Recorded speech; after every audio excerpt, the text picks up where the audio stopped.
Chapter 1 of A World Through Women's Eyes, the half of history. For most of the history that has been written, women were not the ones writing it.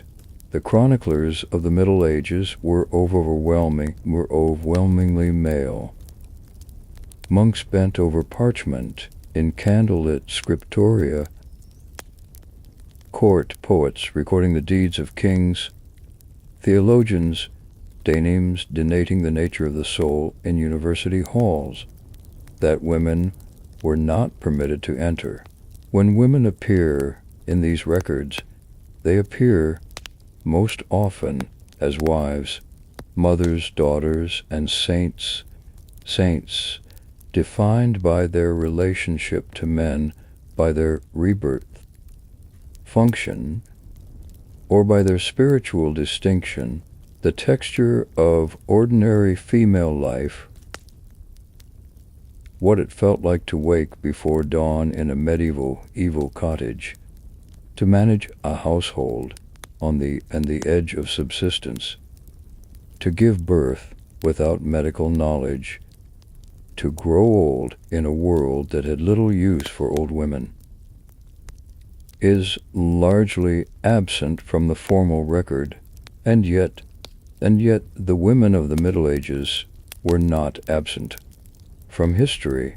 They were present in enormous numbers, doing the work that made medieval society possible. Farming and spinning and weaving, raising children and tending the sick, trading in markets and managing estates, praying in convents and ruling kingdoms. They left traces in court records and in wills, in letters and illuminated manuscripts, in the archaeology of their homes and their graves, that modern historians has decades learning to read.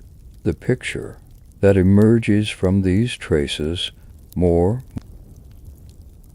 complex, more varied, and more compelling than the simplified narrative of female oppression that once the history books. The lives of medieval women were shaped by the intersection of three powerful forces: the church, the law, and the economy. Each of these forces constrained women in important ways, restricting their legal autonomy, defining their sexuality in terms of male honor, and limiting their access to education and formal authority. But each of these forces also, in specific circumstances, for specific women, created opportunities for agency and power. The story of medieval women is not a simple story of victimhood. It is a story of extraordinary complexity, in which the same social structures that oppressed women in one context could be navigated with considerable skill and to considerable effect. We will begin where every medieval woman began her story: in childhood, in a world that regarded girls and boys very differently from the moment of their birth. Chapter 2: Girlhood and the making of a medieval woman, the moment of birth. Welcome or burden. The birth of a girl in medieval Europe was a different event from the birth of a boy, and it was understood to be different by everyone present.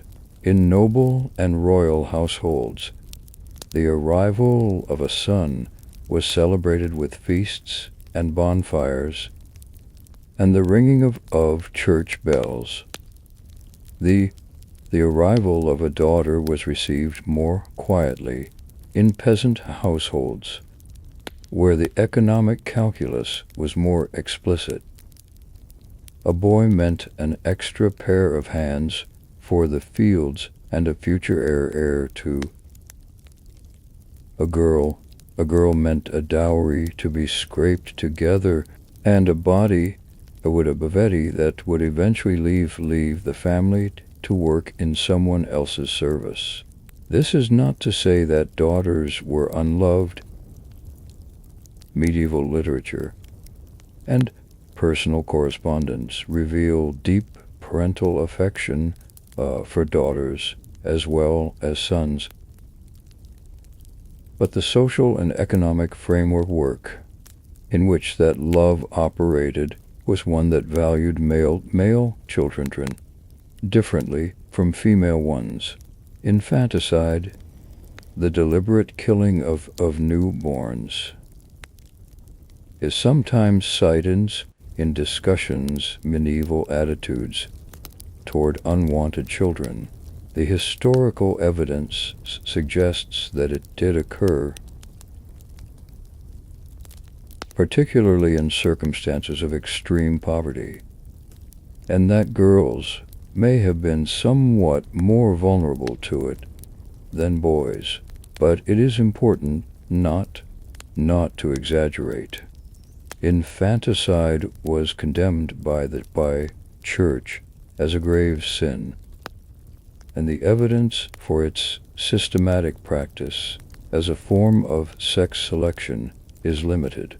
What was more common and less dramatic was the differential allocation of resources. The slightly smaller portion of food, the slightly less warm clothing, the slightly earlier age at which a girl was expected to contribute to the household economy. That reflected the lower economic value assigned to female life, education, what girls were taught, and they were not the education available. A medieval girl depended entirely on her social class. For girls of noble birth, a degree of literacy was considered desirable. A literate wife could manage the correspondence of a household and monastery in the absence of a lord, war, and could participate in the devotional reading that what was central to aristocratic piety. Noble girls might be taught to read in the vernacular and sometime in Latin, to write, to manage accounts, to play musical instruments, and to embroider.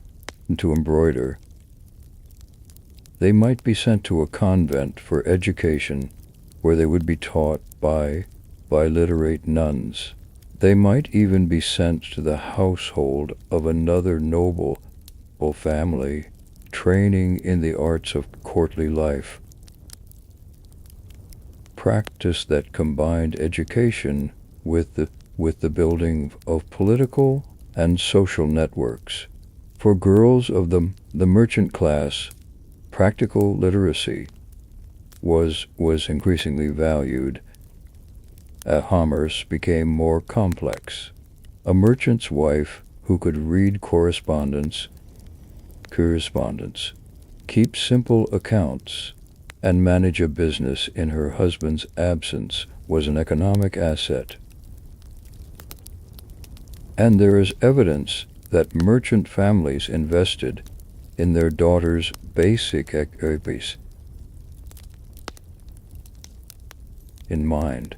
In the cities of late medieval Europe, Florence, London, Paris, Bruges, the daughters of successful merchants might attend urban schools alongside boys, at least in the elementary stages of their education. For peasant girls, formal education was essentially unavailable. Their learning was practical and oral, how to spin and weave, how to tend a garden and add poultry, how to prepare food and medicines, how to care for the sick and the dying, how to participate in the religious rituals that structured the agricultural year. This knowledge was not trivial. It was complex, essential, and passed from mother to daughter with care and intention. But it left no written trace, which is part of why the lives of peasant women are so difficult to recover from the historical record. Marriage, the central institution of female life, for the vast majority of medieval women, these sole women, the senage, around which their entire adult life would be organized. It determined their social status, their economic security, their legal identity, and the conditions of their daily existence. The age at which girls married varied considerably by class and region. In the aristocracy and among wealthy, betrothal could occur in childhood, sometimes as young as 7 or 8. Though consummation of the marriage was typically deferred until the girl was older, usually 12 or 14. Among the peasantry, marriage tended to occur later because the economic resource to a new household needed to be accumulated, and because the labor of young people was valuable to their natal families. The Church's definition of a valid marriage, which was hammered out over the course of the 12th and 13th centuries, required the free consent of both parties. This was a genuinely radical position for its time. Canon law insisted that a marriage made under coercion was invalid, and that a woman who could prove she had been forced into marriage could seek annulment. In practice, of course, the ability of a young woman from a noble family to refuse a match arranged by her parents was extremely limited. Social pressure, economic dependence, and the threat of disinheritance were powerful tools of persuasion, but that the canonical principle of gave women at least a theoretical protection that had real consequences in specific cases, and the church courts that adjudicated marriage disputes heard a substantial number of cases brought by women seeking to escape unwanted marriages. Put Chapter 3. The Pesselman, backbone of the medieval world before dawn, the daylilium of rural life. The overwhelming majority of medieval women were peasants, and the life of peasant woman was defined above all by labor. She was up before dawn, kindling the fire, drawing water from the well or the stream, beginning the preparation of the day's food. The basic tasks of her daily life: cooking, cleaning, spinning, weaving, caring for children, tending the household garden and the family's small livestock, were continuous, physically demanding, and economically essential. Without the labor of women, the household could not survive. Without the household, the village could not survive. Without the village, the entire agrarian economy of medieval Europe had no foundation. The rhythm of a peasant woman's year was determined by the agricultural calendar. In spring, she worked alongside men in the fields, planting, weeding, tending. At harvest time, she was expected to match the labor of men, working from first light until full dark to bringing in the grain before the weather turned. In the winter months, the outdoor agricultural work diminished and in the indoor work intensified. Spinning wool into thread, weaving cloth on a hand loom, preparing and preserving food for the lean months ahead.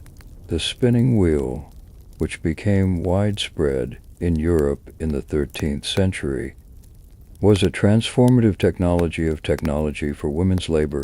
It was labor. It was faster than the older drop spindle and produced finer, more even thread. But it was also additional work, added to already impossibly full day. The legal status of a peasant woman was defined primarily by her relationship to the land tenure system. In most of medieval Europe, land was held by the household rather than by individuals, and the household was nominally headed by a man. A married peasant woman, no independent legal standing in relation to the land. She could not hold or transfer land in her own name, could not enter into contracts without her husband's consent, and was represented in legal proceedings by her husband. But widowhood, as we shall see, changed the situation dramatically. Bread, and bread it. Women's economic power within the household economy. Women controlled certain domains with a high degree of autonomy. The production of ale, the primary beverage of medieval England and Northern Europe, drunk by men, women, and children of all ages because it was safer than the water, was predominantly a female occupation in the early and high medieval period. The alewife, who brewed and sold ale from her home, is one of the most characteristic figures of medieval village life. She appears in court records, in sermons, in lyrics, texts, and in the visual arts. Her characteristic equipment, the long stirring paddle, the distinctive conical hat, was as recognizable in her community as was the blacksmith's anvil. Bread baking, butter and cheese making, the management of the dairy, the care of poultry and pigs. These were women's domains in the peasant household, and they were economically significant. The surplus from a woman's dairy work, curd, her garden yard, could be taken to the weekly village market and sold for cash that tributed materially to the household's ability to pay rents and taxes and purchase the goods it could not produce itself. A competent peasant woman was nearly a domestic servant. She was a crucial economic actor whose productivity directly determined the survival margin of her family. The market was also a space of female sexuality and female autonomy that the formal historical record tends to understate. At the weekly market, women from neighboring villages and farms gathered, exchanged goods, passed on information about prices, ease, and availability, gossiped about community affairs, and maintained the networks of mutual aid and credit that were the powerful social security system of the medieval countryside. These networks, who could lend a pail milk when a neighbor's cow ran dry, who could be trusted to take a neighbor's children if their mother died in childbirth, were maintained and operated primarily by women, and they were the social infrastructure on which community survival depended. Childbirth, the great ordeal. No aspect of medieval peasant women's lives was more dangerous than childbirth. In the absence of modern obstetric knowledge, antisepsis, or the ability to perform safe cesarean sections, childbirth was a genuine gamble with death. Medieval demographers estimate that somewhere between 1 and 2 women died for every 100 births. Gate that average family sizes of 5 or more children translated into a lifetime risk of dying in childbirth of roughly 1 in 12 or 1 in 10 for the average woman. This is dramatically higher than maternal mortality rates in the modern developed world, comparable to rates still seen in some parts of the developing world today. Childbirth in the medieval world was an exclusively female event. Men were excluded from the birthing chamber. The woman in labor was attended by a midwife, an experienced older woman whose knowledge of obstetrics was as entirely practical and oral, passed down through generations of women and by female neighbors and relatives who provided emotional support, physical assistance, and prayers. The Church recognized the importance of the midwife by requiring her how to administer emergency baptism to an infant who was clearly not going to survive the birth. And midwives were often the only religious authority present at the moment of entry into the world. The herbal and practical knowledge of medieval midwife was considerable, if limited, by the absence of any understanding of infection. They used ergot to stimulate contractions, raspberry leaf preparations to ease labor, and a range of analgesic herbs to reduce pain. They were skilled at the manual maneuvers required to reposition a badly presenting infant. That skilled midwives had developed through observation and experience over generations.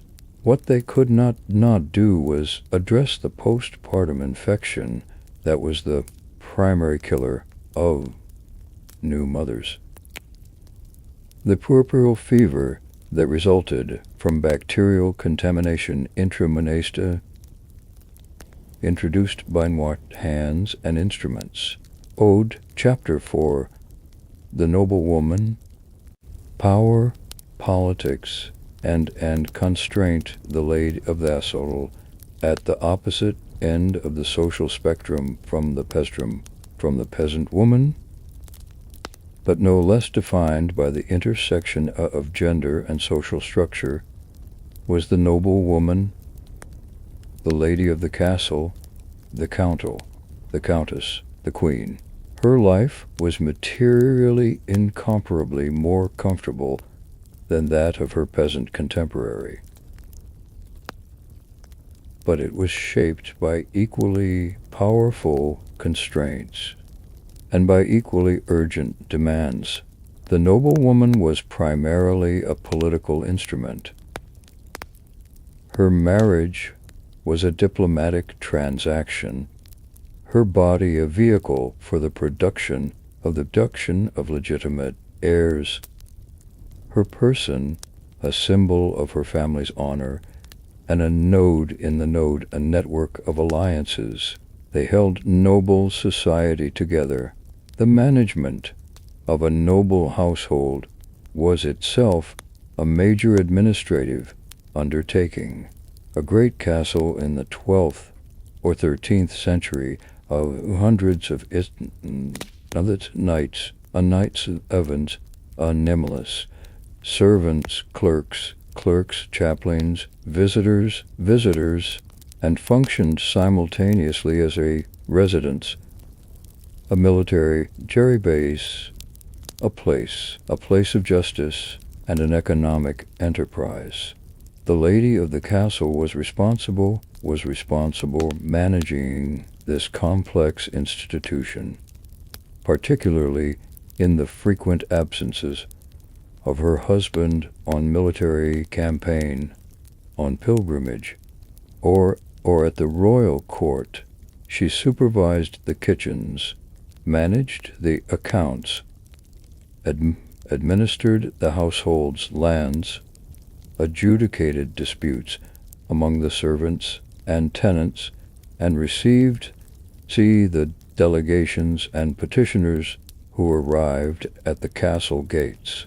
This administrative role gave noble women genuine exercise of power that is often overlooked in accounts of female subordination in the Middle Ages. When a great lord was absent for a crusade that might last 2, 3, or 4 years, his wife was not merely keeping the domestic fires burning, was running a substantial enterprise with real military, economic, and judicial dimensions. The survival and prosperity of the household, and by extension of the lineage, depended on her competence. The correspondence of medieval noblewomen, fortunate to have substantial collections from women like the Paston women of England, and the women of the great Italian noble families. Rodolphe Nils de Mizielsdales engaged in exactly this kind of skilled management. Women who ruled, regents and heiresses. The medieval political world was organized around the principle of male lordship. But the system repeatedly produced situations in which women exercised direct political authority. The most common of these was regency. When a king died leaving a minor heir, his widow or mother would typically rule as regent until the heir came of age. The history of medieval Europe is punctuated by these female regency agencies, some of which lasted for years and involved the regent in the full range of royal government: warfare, diplomacy, legislation, and the administration of justice. Eleanor of Aquitaine, one of the most remarkable women in medieval history, was Queen Consort of France, then Queen Consort of England, and spent 15 years imprisoned by her husband and Henry II after supporting the rebellion of their sons, sons against his rule. On Henry's death in 1889, she was released and immediately threw herself in the government of Ancient for her son Richard I, who departed almost immediately on crusade. Eleanor was then in her late 60s, and she governed with extraordinary energy and political skill,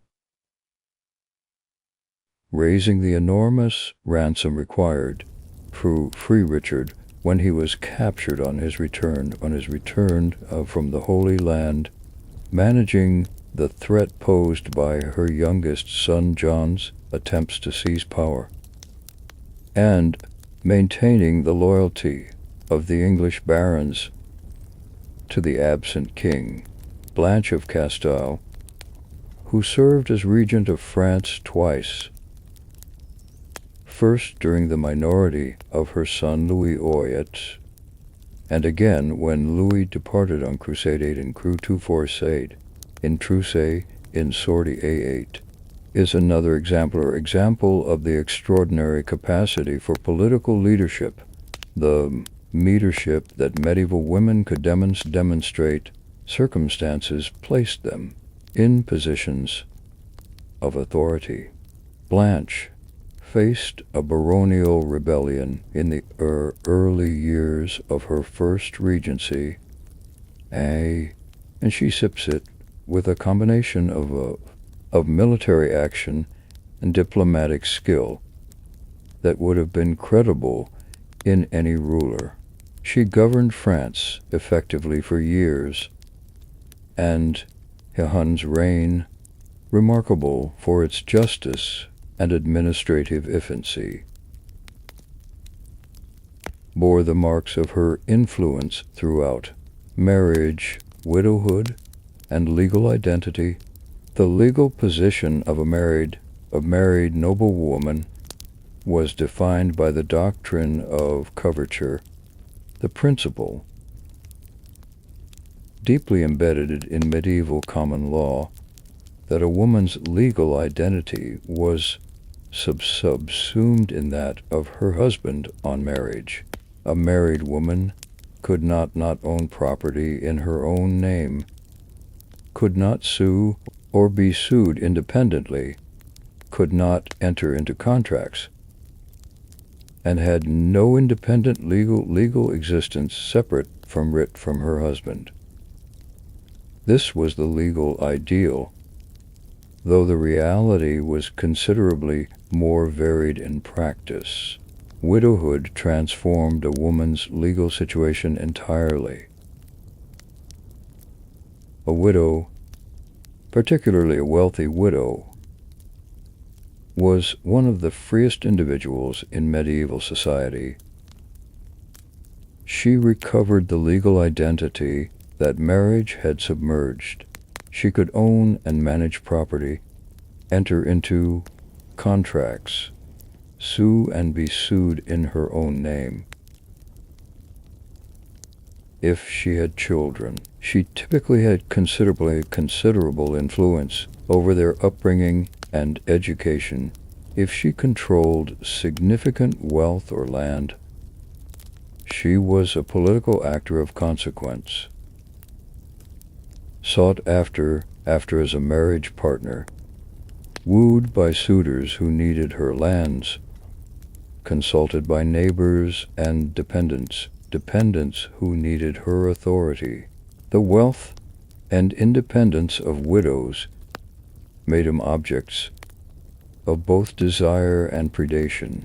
Medieval law gave widows certain protections: the right to a portion of the marital estate as dower, the right to remain in the marital home for a period after the husband's death. But these protections were frequently contested by heirs who resented the widow's hold on property they considered their inheritance. The courts of medieval England and France are full of cases brought by widows defending their dower rights against hostile stepchildren and in-laws. The widow's fight for her economic independence was a common and recognizable feature of medieval life, familiar enough to appear repeatedly in literary and religious texts as a symbol of the vulnerable person whose rights needed protection. Book Chapter 5 The Religious Life, Nuns, Mystics, and Holy Women, and Holy Convent as alternative world for women who did not marry, or who chose not to marry, or whose families could not afford to marry them. The convent offered an alternative structure of life that was, in many respects, genuinely liberating by medieval standards. The convent was one of the few institutions in medieval society where women could exercise authority, pursue intellectual and artistic interests, receive an education, and build a community organized around values they themselves had chosen. Abbesses of major convents wielded or power that was comparable in some respects to that of bishops and great lords. They administered large estates, supervised hundreds of people, corresponded with popes and kings, and in some cases held quasi-episcopal authority over the areas under their jurisdiction. The women who entered convents came from a wide range of social backgrounds. Though the most prestigious convents, those with the richest endowments and the most illustrious histories, tended to draw their members from the nobility and at the upper gentry. For a family with more daughters than they could afford to dower into suitable marriages, the convent and spurious spectablians valetudinarian alternative. To characterize all medieval nuns, women in convents against their will, by families that didn't want them, is too simple. Many women chose the religious life with genuine conviction, and the letters and writings of medieval nuns make clear many of them found in the convent a life that was intellectually richer, so more varied, and spiritually more satisfying than the alternatives available to them in the secular. Hildegard of Bingen, the most remarkable woman of the Middle Ages among the women who found in the religious life platform for extraordinary achievement. Hildegard of Bingen stands out as perhaps the most remarkable figure in the entire history of medieval women. Born in Tauntauny 98 in the Rhineland, the 10th child of a noble family, Hildegard was offered to the church at the age of 8 as a tithe of her parents' children. A practice is as oblation, and was sent to live with Juris of Sponheim.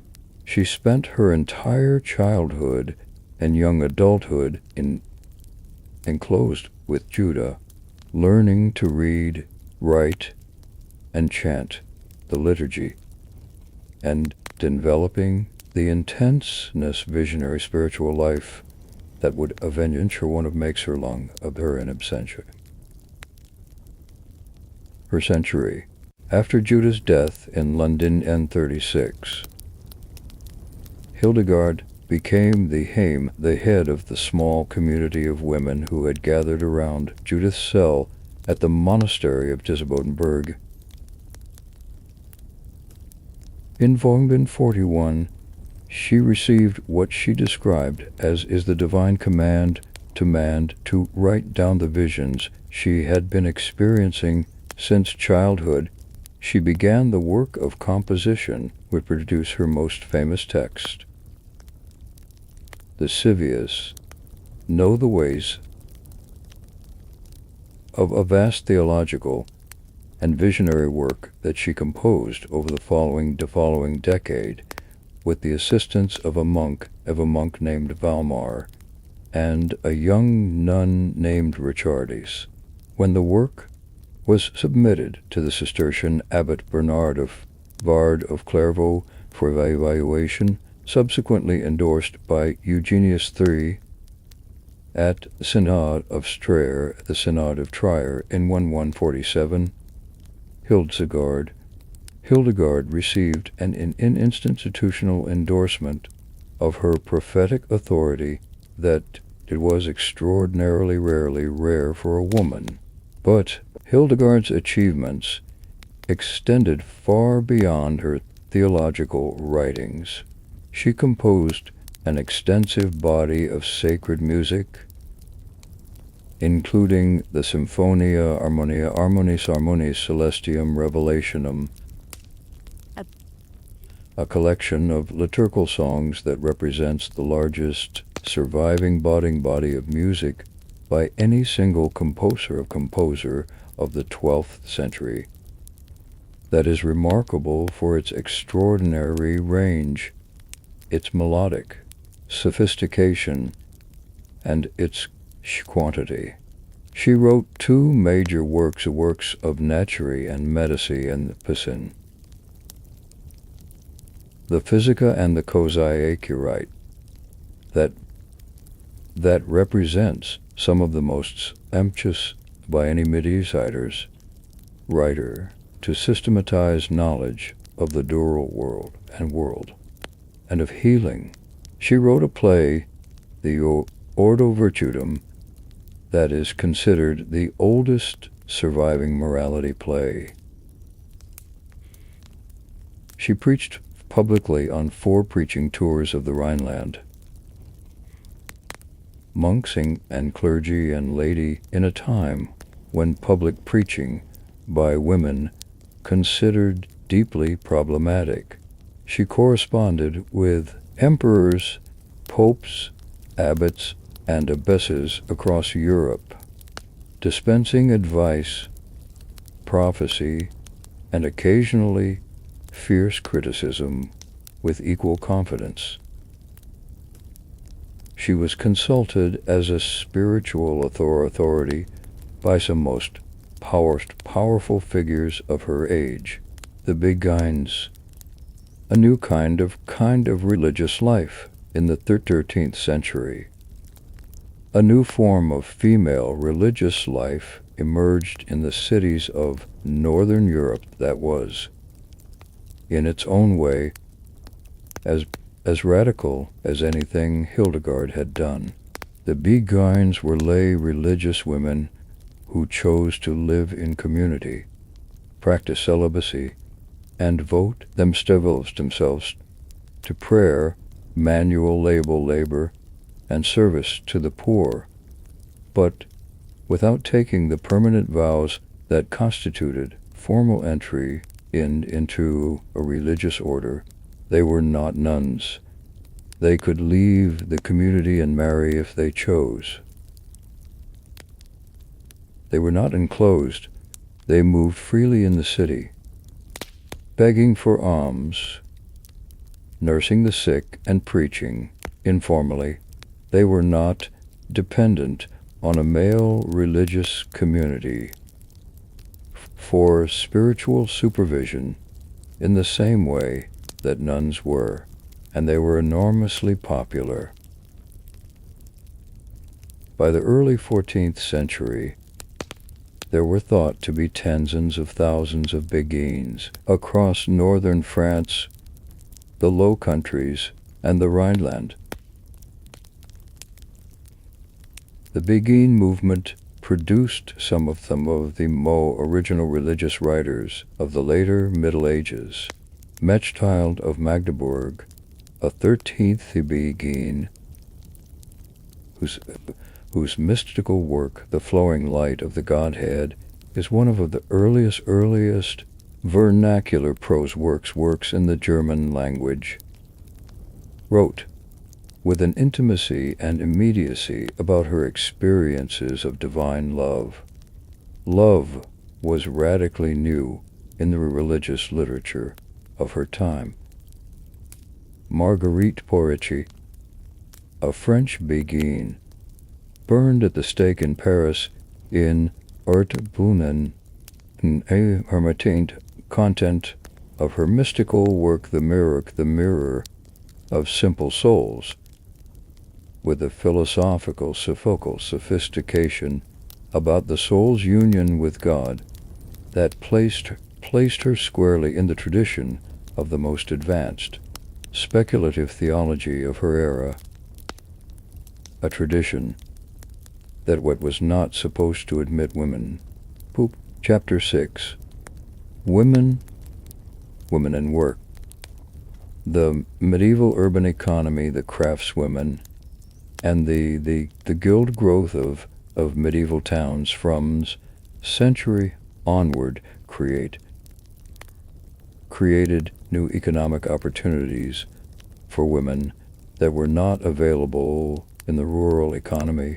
Urban commerce was more fluid, more varied, and rigidly organized by inherited status, the agrarian world, and women participated in it at every level. They worked as market traders, as domestic servants, textile workers, innkeepers and alewives, as dealers in second-hand goods, and as skilled craftswomen in industries ranging from silk weaving to goldsmithing. The craft guilds that organized urban production in the later Middle Ages had a complicated relationship with female labor. In most guilds, formal membership was restricted to men, specifically to master craftsmen who had completed apprenticeships and passed the examinations required for mastership. Women could participate in guild crafts primarily through their relationships with male guild members as wives in assisting in a husband's workshop, as daughters trained in the family trade, as widows who continued a deceased husband's business. This participation was substantial and widely accepted, but it was structurally dependent and informal. In a small number of crafts, women achieved formal guild membership and independent status.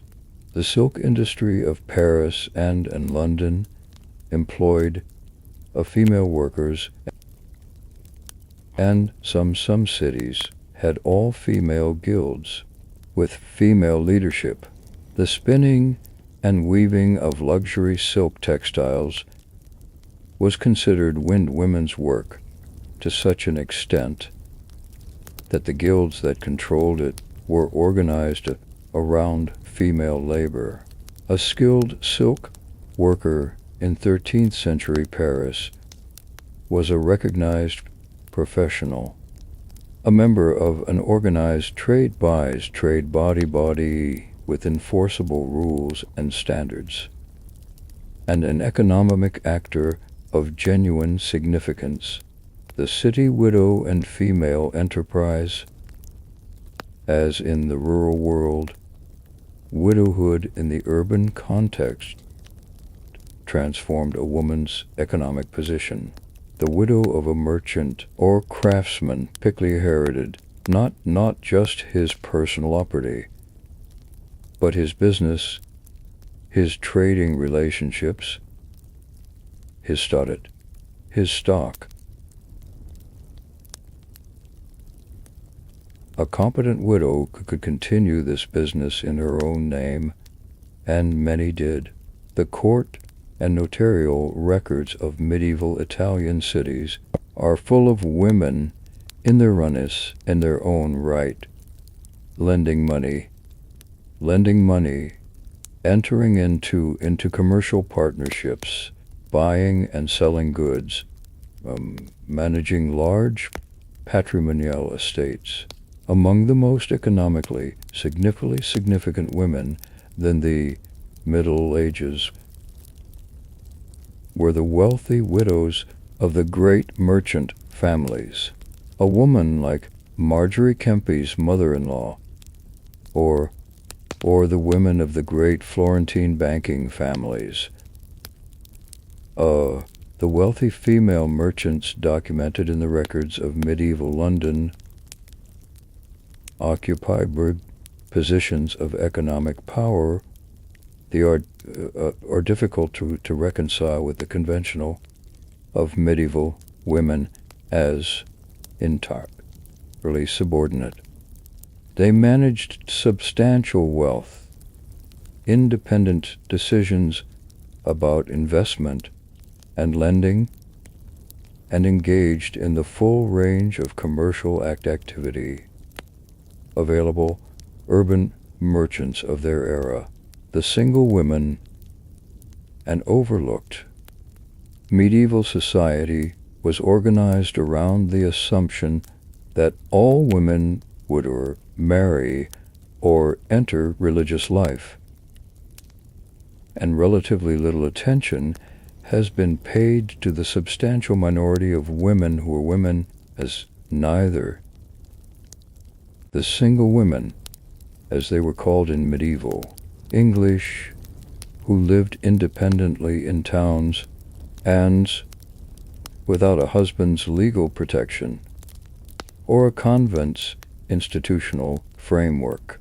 These women are visible in urban records as domestic servants, as traders in small goods, as sex workers, as lodging house keepers, and members of the urban poor.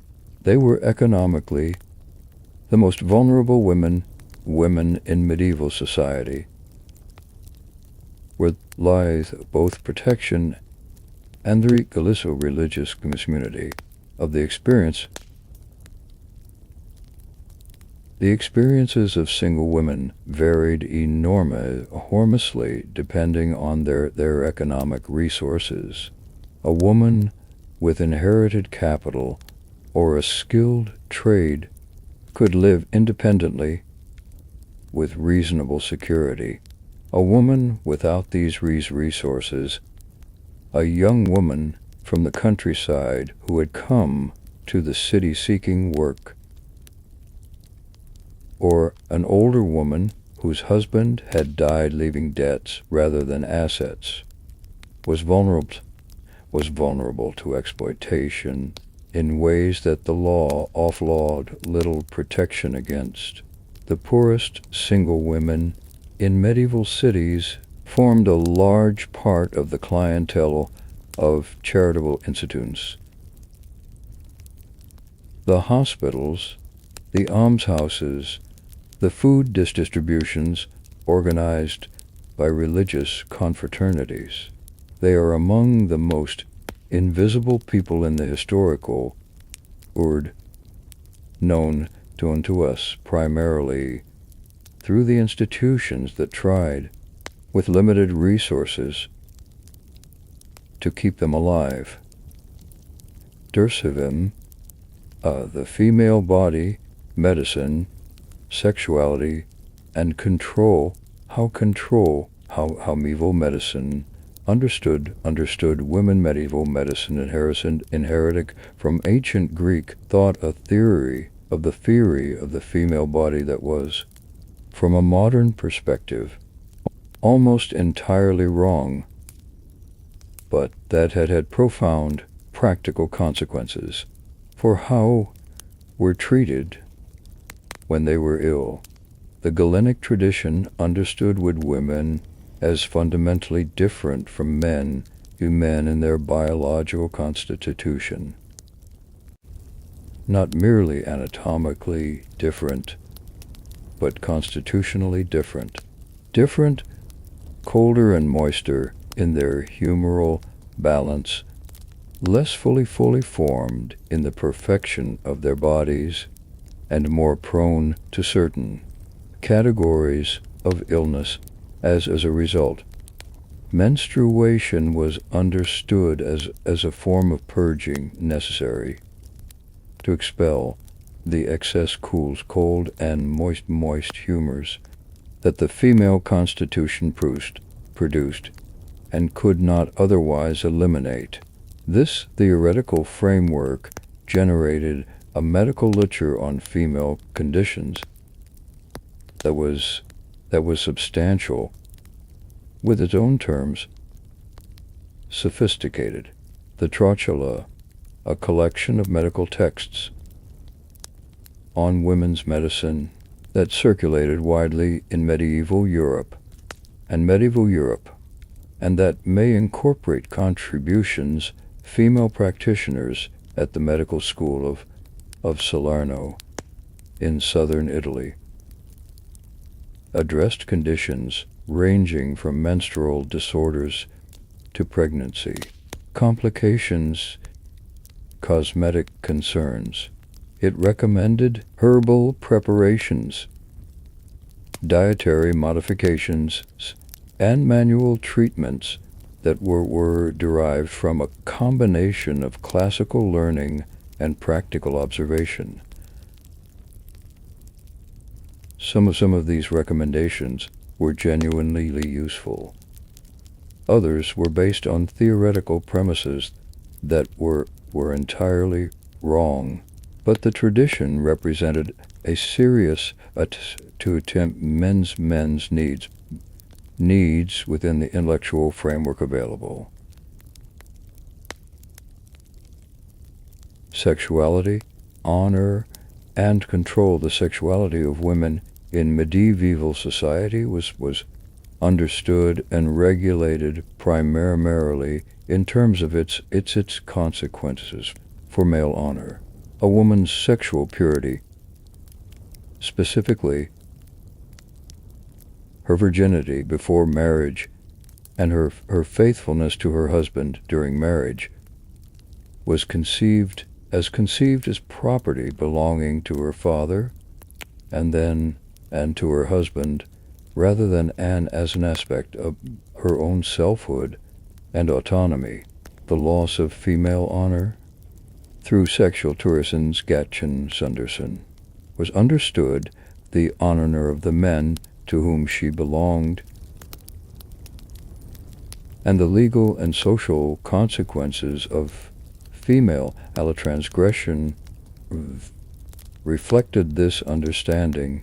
The rape of a woman was defined in medieval law primarily an offense against the man who owned her, or father or husband, rather than as an offense against the woman herself. The law recognized the crime of rape. Its prosecution was difficult, and the penalties varied widely depending on the social statuses of the perpetrator and the victim. A nobleman who raped a peasant woman was unlikely to face serious legal consequence. A commoner who raped a noblewoman was risking his life. This unequal application of the law reflected the fundamental principle that what mattered was not the harm done to the woman, but the violation of male property. Prostitution occupied a peculiar position in medieval social and moral thought. The Church condemned it as a grievous sin, but most medieval theologians, following Augustine accepted its social necessity. Prostitution, it was argued, was a safety valve that protected virtuous women from the uncontrolled lust of men who had no other outlet. Most medieval cities regulated rather than suppressed prostitution, establishing licensed brothels in specific areas of the city and imposing requirements on prostitutes, distinct clothing, presence in designated areas, prohibition from certain public spaces that simultaneously acknowledged their existence demarked as socially excluded. Chapter 8: Women at War, Siege, Defense, and Female Courage when men left for battle medieval warfares. These, by design, an entirely male activity. Women did not serve in armies, did not bear arms in the formal sense, and were excluded from the ritual of combat that defined the military culture of the medieval aristocracy. Yet women were profoundly affected by medieval war, and for specific circumstances they participated in it directly, defending castles, organizing resistance, feeding and nursing armies, and occasionally leading in military operations in ways the sources record with a mixture of admiration, discomfort.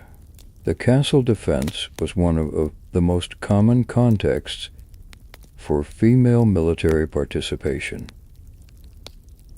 When a lord departed on campaign, his wife was left in charge of the household, and if the castle came under attack during his absence, she was expected to organize its defense.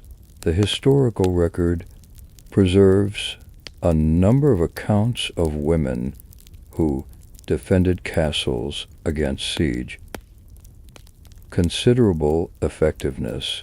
Nicola de la Haye, the hereditary constable of Lincoln Castle, organized and sustained defense of Lincoln Castle during the Civil War that followed the death of King John in 2016, successfully holding the castle against a prolonged siege and contributing materially to the eventual victory of the Royalist forces. She was subsequently confirmed in her position as Sheriff of Lincolnshire, one of the very few women in such an office. In medieval England, Joan of Arc, the exception that illuminates no figure in medieval history, more acutely the questions of gender, war, and the limits of female authority than Joan of Arc. Born around 112 in the village of Domremy in northeastern France, Joan was a peasant girl who, at the age of approximately 18, presented herself at the court of the Dauphin Charles of France and announced that she had been instructed by divine voices, specifically Saint Michael, Saint Catherine, and Saint Margaret, to lead the French armies to victory over the English and of Charles as King of France. The extraordinary thing about Munin is not simply that she claimed divine authority, that she was believed, at least provisionally and instrumentally, by the political and military leadership of France at one of the lowest points of the 100 Years' War. The English and their Burgundian allies controlled Paris and most of northern France. The Dauphin's claim to the throne was tested. The French military had suffered a series of devastating defeats. In this context of extreme crisis, a teenage girl from a peasant family who spoke with absolute certainty about the divine will offered something that more conventional advisors could not. A narrative of divine favor and an national destiny that could galvanize a demoralized army. Joan's military contribution was real. She was present at the relief of Orleans in 429, which ended a siege that seemed likely to deliver the city to the English and fundamentally change the trajectory of the war. She participated in the subsequent Loire campaign with military effectiveness. She was wounded at least twice and continued fighting. The coronation of Charles of Sassy at Reims in 429, which she had specifically and publicly predicted, was the political and symbolic achievement, validated her mission in the eyes of contemporaries. Her capture by the Burgundians in 430. Her trial, heresy and witchcraft by the English controlled, and her burning at the stake in Rouen and Fountain in 1419, Pendleton 3031, at the age of approximately 19, were the final chapters of a life that had compressed us an extraordinary range experience into a very time. The trial of Joan of Arc is one of the most imaginating of Middle towards women. The specific charges against her: heresy, witchcraft, and the wearing of men's clothing. Great deal about what made Joan threatening the institutional order. It was not her military activity per se that condemned her. It was the combination of claims to direct divine authority bypassed the institutional church, but persistent wearing of male dress that embody in the most literal possible way her rehousal to accept the prescribed female role.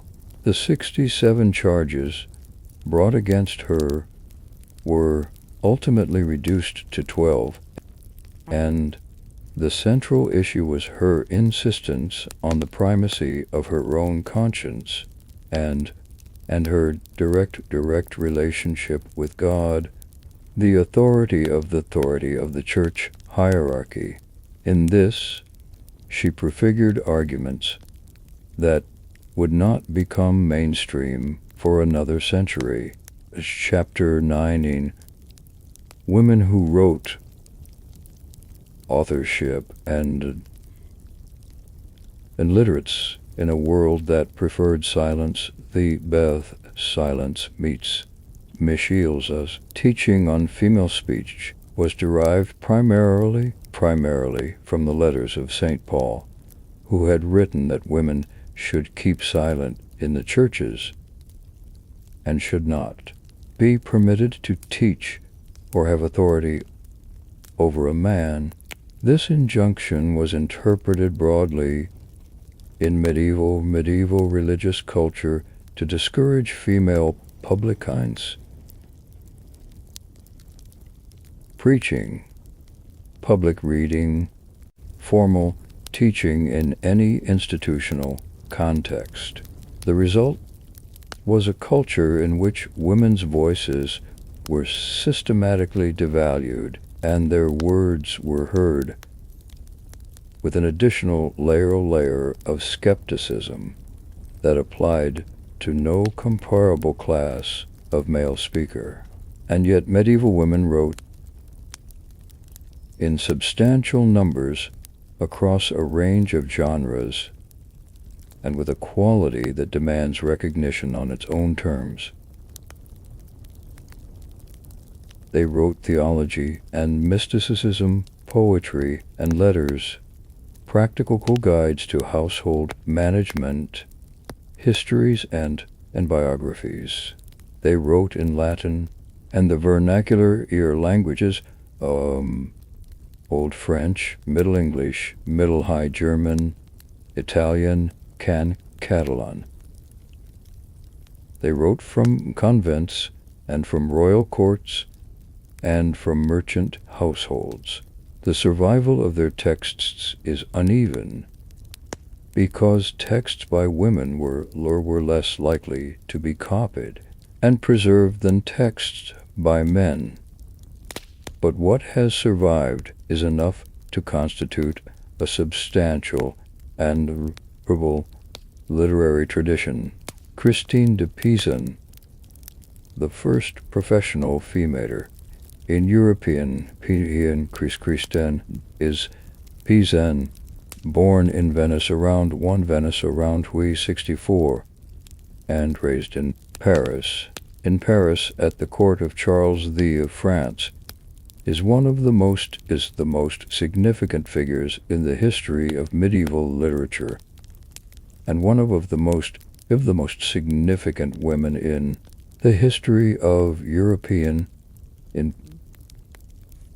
Widowed at 25 with 3 children to support, turned to writing to earn her living, a choice that's extraordinary in the context of her time when professional authorship was essentially the domain of men. And produced over the following 3 decades a body of work remarkable for its quantity, its quality, and its consistent engagement. The question of women's position in medieval society.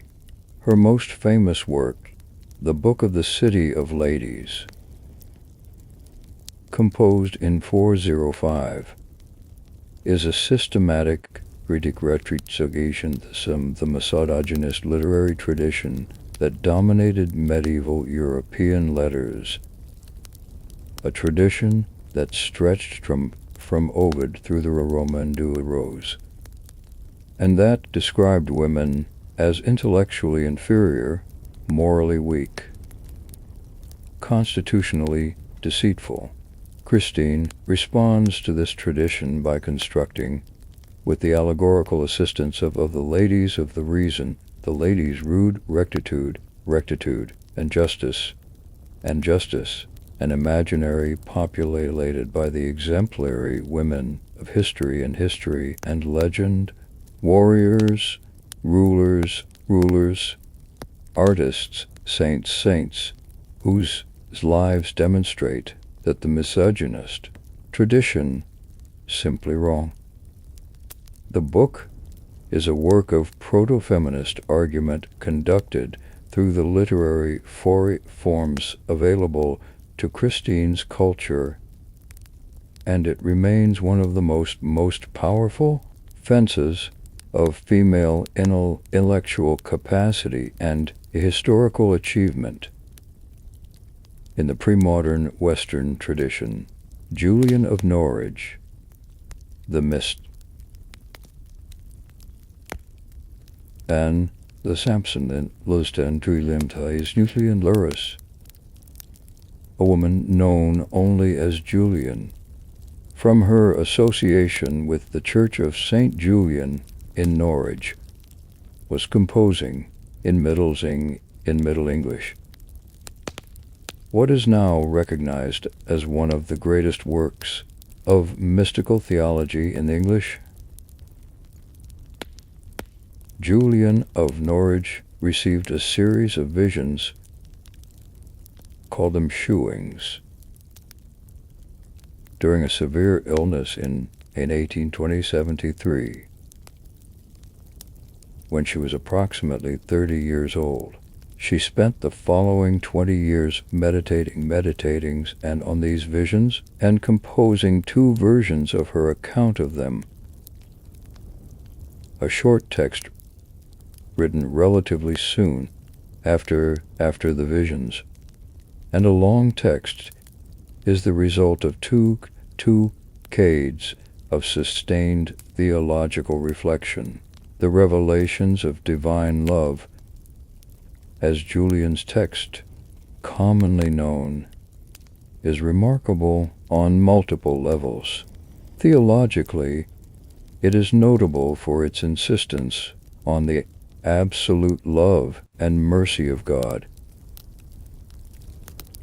and its resistance to the emphasis on divine punishment and human sin that characterized much contemporary religious thought.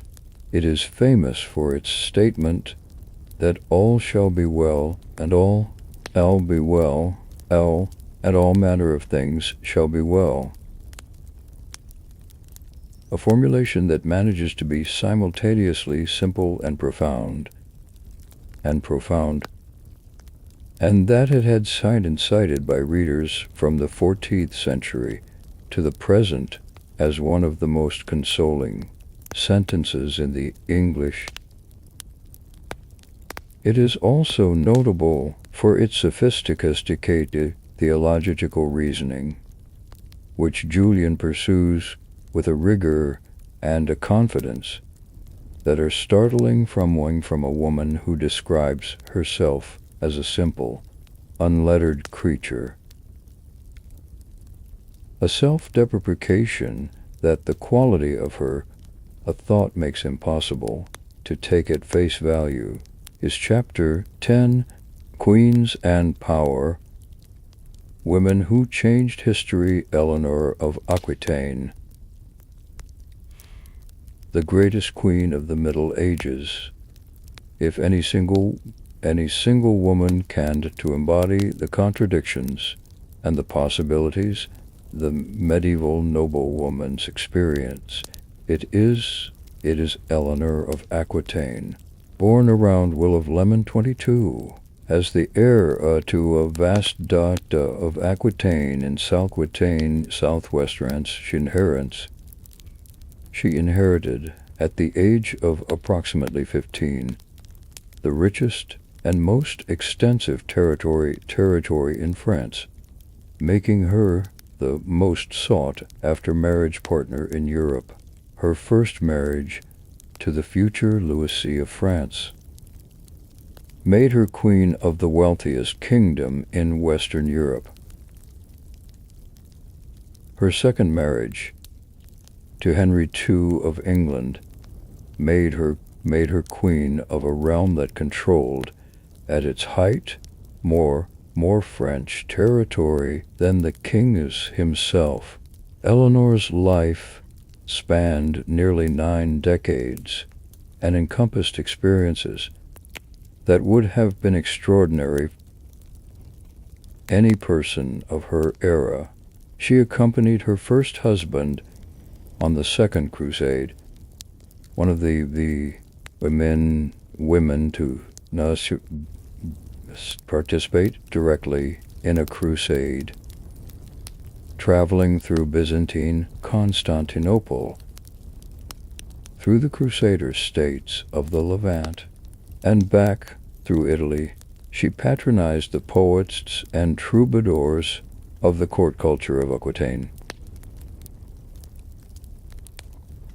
contributing to the development of the literary tradition of courtly love would shape European literature for centuries. She presided over what contemporaries described as a court of love at Poitiers, an institution that may partly legendary, that reflects the genuine cultural leadership she exercised over the literary and an artistic life of her court. Her imprisonment by Henry II, following her support for the rebellion of their sons, lasted 15 years, from one son over 70 to one Munri to Wubba 989, that she survived it, and that she emerged from captivity at the age of nearly 667 to resume an active political career that would have another decade and a half, is itself a testimony to the extraordinary resilience that her long life required and produced. She outlived 2 of her 10 children, saw the deaths 2 husbands, witnessed the destruction of one crusade and the near destruction of another, and remained at the center of the most consequential political events of her era until well into her 80s. Isabella of Castile, the queen who remained a world at the end of the Middle Ages. The period of history we've been discussing was giving way to the early modern world. One of the most consequential reigns in European history was that of a woman, Isabella of Castile, who ruled jointly with her husband Ferdinand of Aragon from 474 until her death in 1884, presided the unification of the 2 largest kingdoms of the Iberian Peninsula, the completion of the Reconquista with the conquest of Granada into Interbate in 92, the expulsion of the Jews from Spain in the same year, the establishment of the Spanish Inquisition, and this of Christopher Columbus' first voyage to the Americas. Isabella's reign was a complex legacy for women's history. She exercised genuine royal authority. She was not her husband's regent or consort, but a ruling monarch in her own right, with authority over her own kingdom that Ferdinand did not share. She was renowned for her personal courage, riding in armor to the battlefront during the Granada campaign.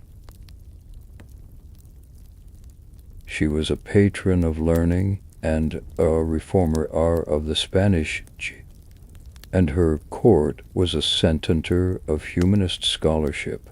But she was also responsible for the Inquisition, for the expulsion of the Jews, and for policies, release, coercion that caused immense suffering. Her reign illustrates, perhaps better than any other single example, the difference between female authority and feminist authority, between a woman who exercised power effectively and a woman whose exercise of power served the liberation of others. Chapter 11. Witchcraft, Heresy, and the Persecution of Women, the Witch Trials. With fear turned lethal the late medieval and early modern period, and a modern period saw a dramatic escalation in the persecution of women accused of witchcraft, a phenomenon that reached its peak in the 16th and 17th centuries, but had its roots in intellectual and theological developments in 15th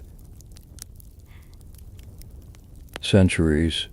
The witch trials of this period, an estimated 40 to 60,000 people across Europe, of whom roughly 3/4 were women. This was not a uniform phenomenon. It was concentrated in specific regions, particularly the Holy Roman Empire, and in specific periods of social and economic stress. The medieval church had a long tradition of skepticism to witchcraft beliefs. The Canon Episcopi, a canonical text included in Gresham's Decretum of Wanson Freedom of 1140, explicitly stated the belief that internal flights with Diana, in the power to transform living creatures, was an illusion inspired by the devil, and that those who believed in such things were to be instructed in the error of their ways. For most of to the early and high medieval period, the Church's official position was that witchcraft, popularly understood, was not real. This position began to change in the late 14th, 15th centuries as the theological category of diabolism, the idea of formal pact between a witch and the devil, involving the renunciation of Christianity, participation in blasphemous rituals, and the receipt of supernatural power in exchange, was developed by inquisitors and theologians working in the context of the broader anti-heresy campaigns of the period. The Malleus Maleficarum, published 184 and 87 by two Dominican inquisitors, Kramer and Jacob Sprenger, synthesized this theological tradition into a comprehensive manual for the identification, prosecution, and punishment of witches, its notorious equation of women with witchcraft. It argued that women were more susceptible to demonic influence of their inhaler, their excessive sexual appetite, and their inherent moral weakness, provided pseudo-theological justification for the gendered character of the persecution that followed. Heresy and female spirituality, the connection between female spiritual ambition, accusation, and adherence through the entire history of medieval women's religious life. Women who claimed direct access to divine authority through mystical experience, prophetic gifts, or visionary revelation were walking a line between the sainthood that such claims could confer in the heresy charge that awaited them if their claims were found theologically unacceptable, or their authority as threatening to the institutional church. The difference between a saint and a heretic, in many cases, was not theological but political. It depended on whether the woman's claims were embraced or rejected by the ecclesiastical authorities who had the power to make that determination. Marguerite Porret's case illustrates this with terrible clarity. Her mystical work, The Mirror of Simple Souls, described a spiritual path in which the soul so fully united itself that with God it was released from the ordinary moral and institutional framework of the church. A church no longer in need of the sacraments, no longer bound by the conventions of external piety, freed into a state of pure love, transcended the agrees of virtue and sin. This was a position that the inquisitors, who tried her character as heretical, and she was burned in Paris in 1010, after refusing to recant. Her book, however, survived under the names of other authors, was widely read in the mystical communities of the 14th and 15th centuries, and is now recognized as one of the great works of medieval mystical literature. Hope Chapter 12. The Lives That Changed, the Black Death and Women Death Without Distinction. Thirth a Black Death though 347 to 337, 350 killed women and men in roughly equal proportions, and its aftermath created social and economic disruptions, had found profound consequences for women's lives. The sudden and catastrophic reduction in the labor force drove wages for all types of work, including the work that women performed.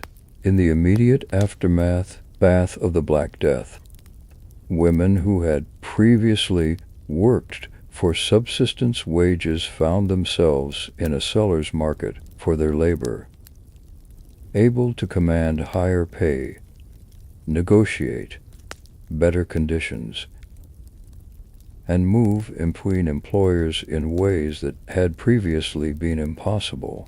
The demographic disruption of the plague also accelerated women's entry into occupations that had previously been more exclusively male.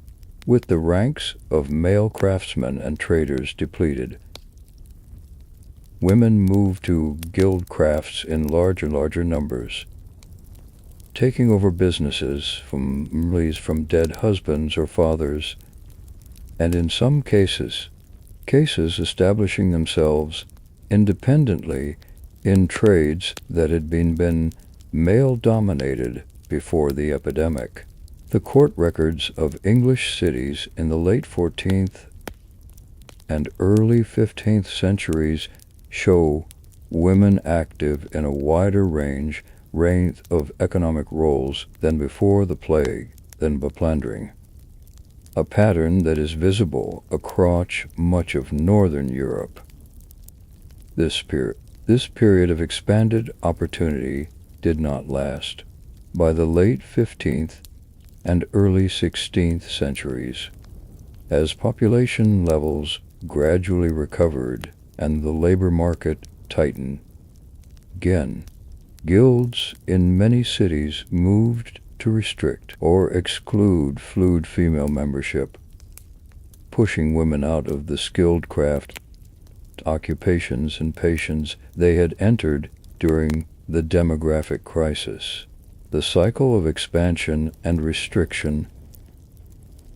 Women in occupations when male labor was scarce, being pushed out when male labor was plentiful again, is a pattern that would recur in later centuries, revealing something fundamental about the relationship between women's economic participation and the availability of male workers. Epilogue. What medieval women tell us about ourselves, the long shadow of the medieval world. We began this story in a world that most of us can barely imagine, a world with antibiotics or anesthesia, without printing presses or universities open to women, without the legal concept of women's independent personhood, without any framework that would recognize what we now call women's rights. And yet, the women we have met in this journey were not defeated by the conditions of their world. They navigated conditions with intelligence, creativity, and sometimes extraordinary courage. They raised children and managed estates, legaries, armies, wrote theology, brewed ale, and governed kingdoms, preserved knowledge and created art.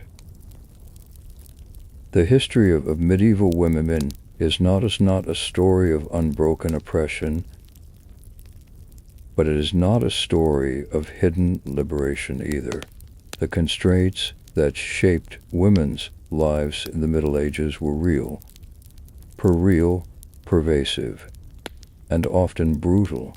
The gap between the legal and social position of medieval women and that of their male contemporaries was vast, and the consequences of that gap in limited education, in economic dependence, in the dangers of childbirth, in the vulnerability to male violence, in the systematic exclusion from the institutions of power, were born by real women at real cost. What the history of medieval women shows us, above all, is the relationship between social structures and human agency. The same social structures that made it impossible for a peasant woman to own land, or a merchant's wife to hold a guild mastership in her own name also in specific circumstances, create the conditions in which an abbess could govern a vast estate, a widow could run a bank, a mystic could correspond with popes, and a teenage girl from a peasant family could lead an army. Human beings are not simply the products of their social structures. They act within those structures, find the spaces of agency they contain, and sometimes change them. The women of the Middle Ages changed their world more than the formal historical record